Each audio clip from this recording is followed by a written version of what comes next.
Hello and welcome to my presentation for its Teaching Subject Mastery for Humanities. My name is Eileen Morrissey and this is my urban field study aimed at junior cycle students of the village of Broadford, County Limerick. At the end of this field study, students will identify and recognise the links that this field study of Broadford will provide with the geography curriculum, develop a variety of skills useful in both a geographical sense and other aspects of their lives, recognise the value of the local in their approach, development and understanding of the geography curriculum, recognise cross-curricular links with other subjects throughout the field trip, and utilise and develop key skills to help them in becoming more competent lifelong learners. The rationale of this field study is to give students a different perspective on content learned in the classroom, as they will be getting practical experience. It also gives you, the teacher, a chance to work with students outside the classroom, which helps develop the teacher and student relationship.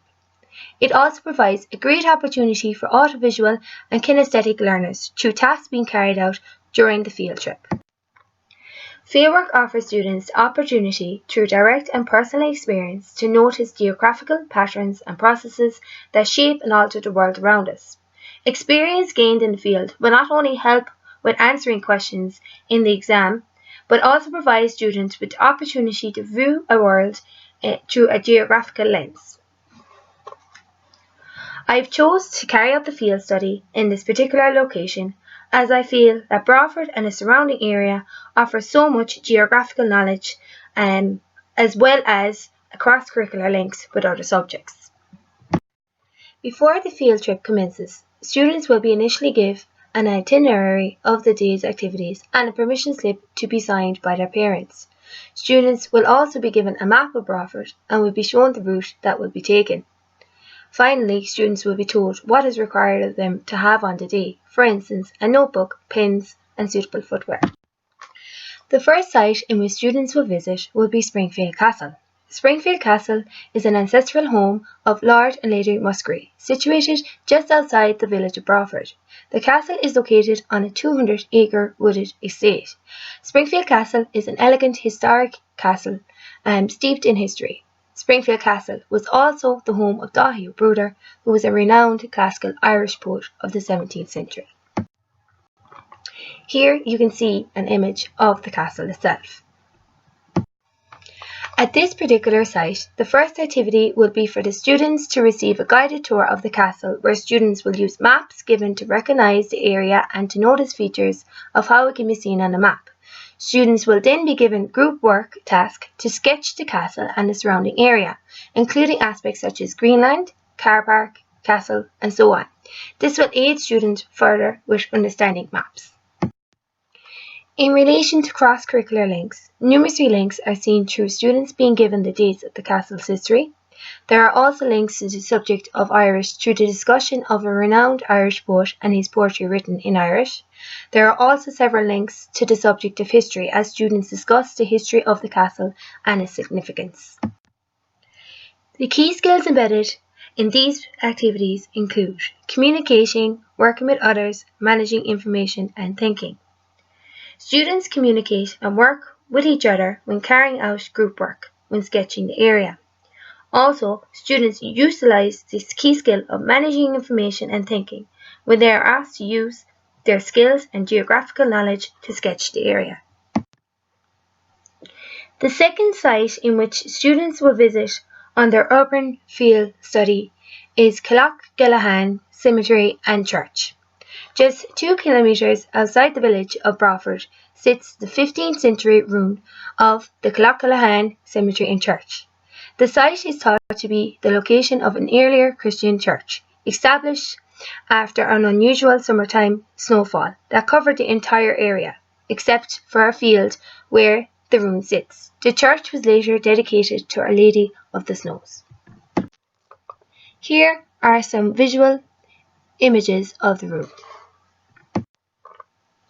At Clough-Gallaghan Cemetery and Church, students will be asked to recall their studies on the origin and characteristics of limestone while examining the landscape around them. Students will be asked to include the surface features such as cracks and glints. The key skills embedded here would include being creative, managing information and thinking. Students are being creative here when they create their drawings and sketches of the limestone. Also, students utilise this key skill of managing information and thinking when they are asked to use the skills and geographical knowledge to sketch the limestone rock. Here, there are also evident links to the subject of history as students learn about the history of the church and cemetery. There are also links to religion as students learn how the church was later dedicated to Our Lady of Snows. The third site in which students will visit is the Daithí Ó Brúdar monument. As I have discussed previously, Daithí Ó Brúdar is one of the famous sons of the parish. A statue, sculpted by Cleona Cushin, has been erected to his memory in Broadford. According to the plaque, President Mary McAleese officially unveiled the statue on May 4, 1998. It is evident of how Daithí has a profound effect on the village.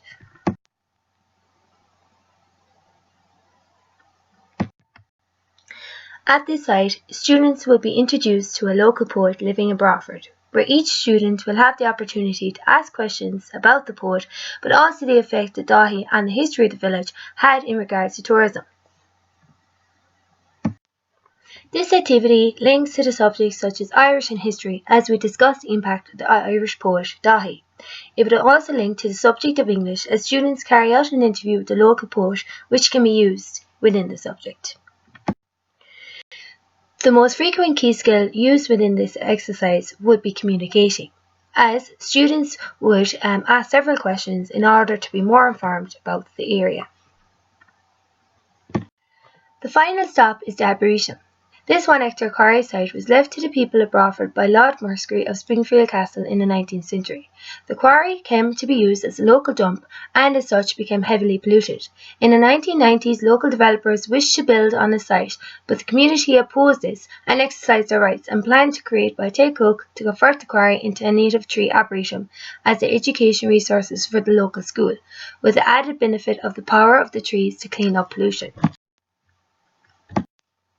Students will be given a guide of the Arboretum from John Pearce, who is actively involved in keeping both the village and the Arboretum in impeccable condition, where students can ask questions about the Arboretum, creating discussion.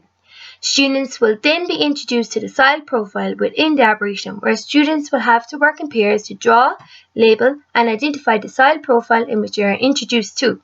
Again, this would allow students to recap on geographical knowledge that they would have been introduced to within the classroom. Again, there are evident links to the subject of history as students are informed about the history of the site, and there are also links to biology as students are informed about the plants and species that can be seen within the Arboretum. Key skills that can be seen used here would include working with others and managing information and thinking. At the end of this field trip, students should be able to identify and recognise the links that field study of Broadford will provide with the geography curriculum, develop a variety of skills useful in both a geographical sense and other aspects of their lives, to recognise the value of the local in their approach development and understanding of the geography curriculum, to recognise cross-curricular links with other subjects throughout the field trip, and finally to utilise and develop key skills to help them in becoming more competent lifelong learners. As I conclude this presentation, I would like to thank you for your time and attention.